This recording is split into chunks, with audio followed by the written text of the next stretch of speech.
I'm Marta Waller. I'm here with Dr. Joe Haraszti. Hi. So, Lindsey Lohan off to jail, but a little different. She looked calm and composed and really more in control of herself than she has in months. Yes, I watched the entire video of her court appearance, which was relatively brief today.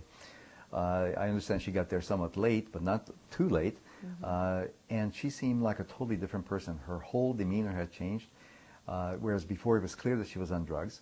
This time it looks like she had been detoxed. I could not tell that any evidence of her having used drugs in the recent past, so I have a feeling she probably had been detoxed in this recent stay at the facility, the Pickford Lofts, which is a place of Mr. Shapiro, Robert Shapiro, the attorney. So even though Mr. Shapiro did not take her case, it looks like that little stay has done her some good. Well, it was interesting, all the magazines talking about Lindsey suicide drama and all these things, the tabloid, fodder for tabloids. And last night, I guess, she said, well, the only bookings I'd ever heard of were for Disney and such, and she was twittering about never thought I'd be, booked into jail, and it fairly lighthearted, but very low profile since the last hearing, and she looked tired, but I would imagine last night wasn't the best sleep she's ever gotten, or, it's one of those things that the night before you check into jail would have to be a little anxiety-provoking. Sure. But I thought she handled it very well. I mean, she looked good, she looked composed, she looked more mature, she seemed to have understood what was going on, she looked at the judge, at her attorney in a normal manner. It was like a different person, and I don't think she was acting. I was thinking, when I looked at the booking photo, and I said, the smirk. I thought, here's the downside to celebrity. You can never make a false step if you are, particularly if you're a young celebrity on this club circuit. You can't make a false step because every single thing you do is being dissected. Everything. Yes. If she had not smiled, she would have been dissected for being, horribly depressed or suicidal. She smirked, so she's making fun of the system. If she'd smiled, she would have been crazy. No matter how you look at it, other people get sentenced, they go off, it is what it is, the photo gets filed away, and that's the end of it. It makes me wonder, it's almost like celebrities now live in this parallel universe. We have the booking photos of the rich and famous, and then we have the rest of the schlubs. There's even a website devoted to booking photos. The booking photos. Yes. But it almost seems to me that the element of trauma, just the trauma of being famous, is almost not worth it now. Well, one would think so, but then there's all the reality shows and the reality TV and whatever, and everybody wants their 15 minutes of fame, and everybody is becoming a celebrity. It has become a cliche. So what happens to her first night in jail? All of a sudden, there's been a lot going on around her. All of a sudden, it stops. It really stops. Yes. She's going to be essentially in solitary for her own protection or for who knows what. But she's not going to have all the people around. She's not going to be able to Twitter all her friends. She's not going to be able to text or make phone calls for quite some time. And essentially, she'll have, an hour and a half to exercise, and that's it. So it's going to be just a very harsh screeching halt to her life as she's known it up to now. Yeah, I think we don't realize they may have detoxed her from her drugs, but detoxing from that phone is a whole different thing. I might have a little trouble with that. I think that might be, although I was thinking the other day driving over the hill, I thought, I don't have anybody to call right now.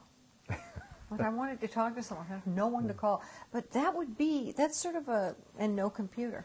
Right. That will be hard for her. Yeah, 34 years ago, we would not have even thought about that as something that we would miss. But today, it's. I was just thinking the other day, I don't see how I could live without a cell phone. I wouldn't mind trying. Or even without a computer. And I become a slave to the computer, and I promised myself I would never do it. I was one of the last people to become computer literate for that reason, because I knew that once I get started, there's no end to it. I won't tell anyone.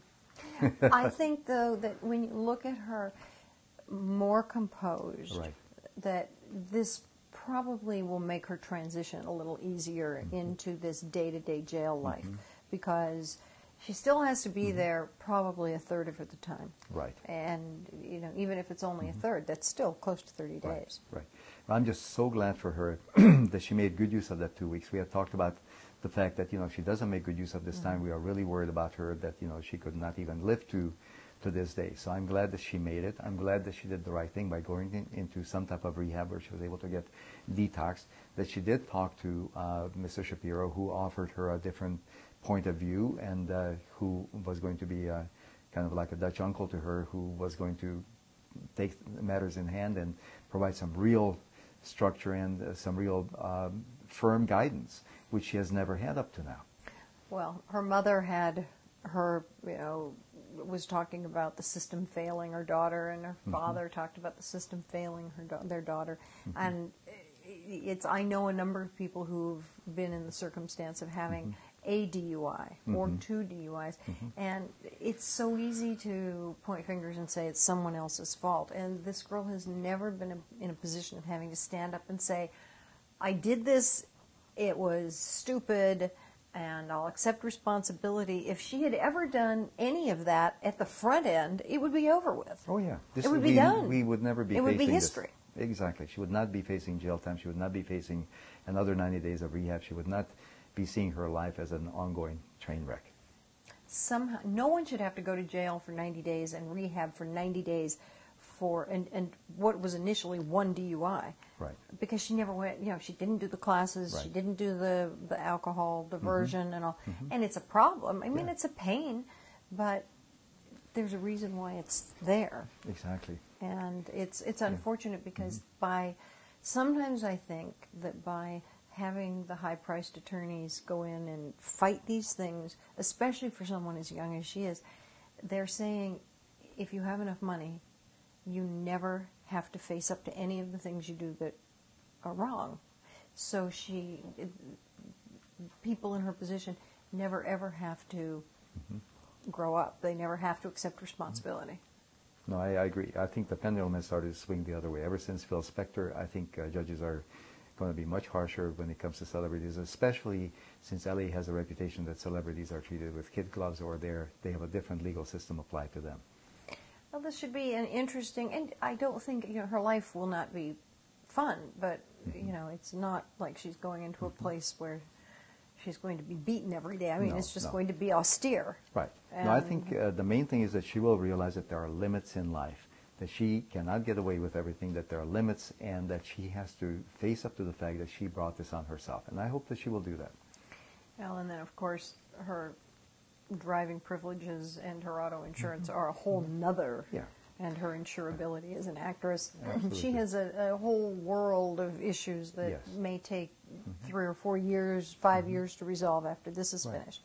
Her substitution of attorney never happened, and Robert Shapiro was just sort of kind of on the bubble, so to speak, and we're going to talk about that next time.